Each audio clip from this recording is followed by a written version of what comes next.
The federal government has officially opened bids for the Renewed Hope housing projects, which will cover 17 states across Nigeria. The announcement made via a statement on the Federal Housing Authority's website highlights the government's commitment to addressing the housing deficit in the country.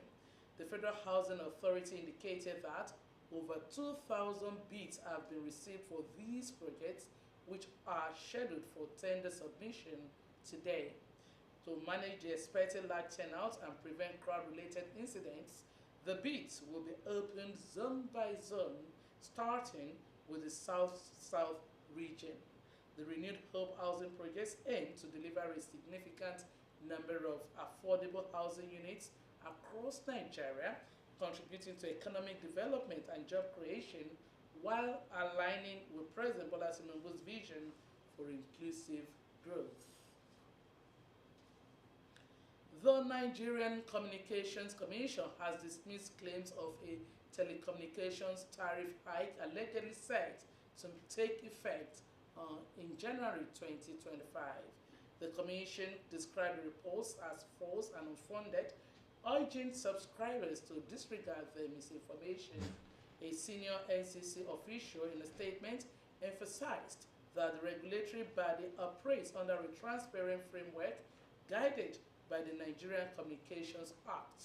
According to the official, this framework requires stakeholder consultations and strict adherence to due process before any tariff adjustments are approved.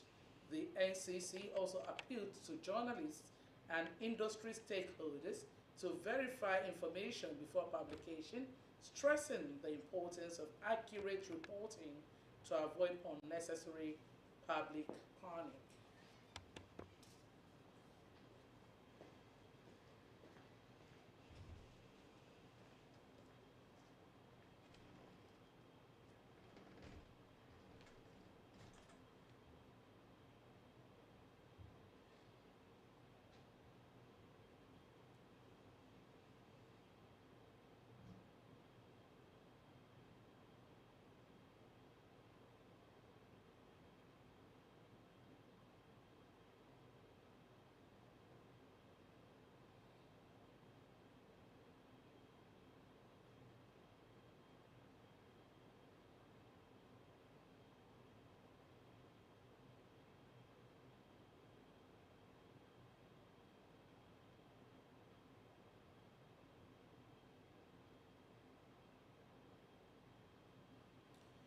The Ondo State Governor, Lucky Ayedatiwa, has flagged off the clearing of waterways and distribution of life jackets to communities in the riverine areas of Ondo State. During the flag-off in Okitipupa local government area of the state, the governor said the practice steps were aimed at making the waterways safe. Osrc reporter Zimo Ibeme provide further details as the report is presented from our studio. Water hyacinth is one of the rapidly spreading aquatic weeds, casting adverse effects on the ecosystem and human benefits. It directly and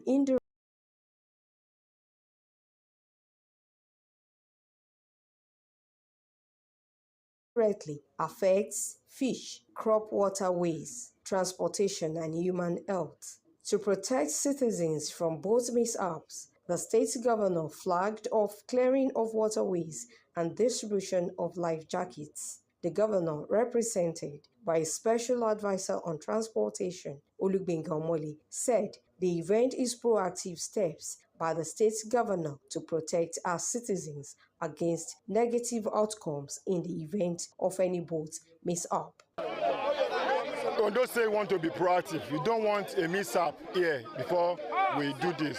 I want to give it to the governor of Ondo State, our amiable governor, Governor Honorable Lucky Ayedatiwa, for providing the enabling environment for this to happen. He approved and funded that life jackets and clearing of our inland waterways should be done. And that is why we are here today. He appealed to the people to cooperate with government as more youths in the riverine areas will be employed in clearing the weeds. It's a win-win situation.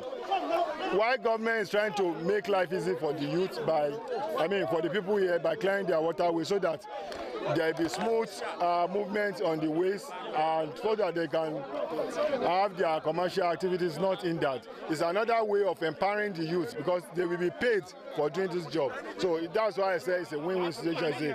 It's a way of empowering the youth, and that's why we are here today. Like I said, this is just one of the follow government we are going to visit, and this is just the flag off, so it's a continuous exercise. Some of the youths thanked the state's governor, Lucky Ayedatiwa, for the gesture. Honorable Dr. Lucky Orimisun Ayedatiwa is a proactive man that is ready to touch all sectors. And looking at our waterway has been blocked with water hyacinth and other amphibious weed.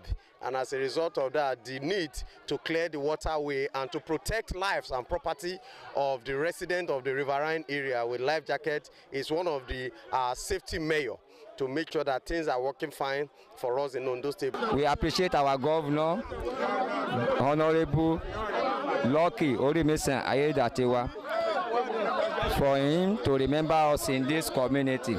4 local governments, Ilaje, Esodo, Irele, and Okitiupa, to benefit from the program.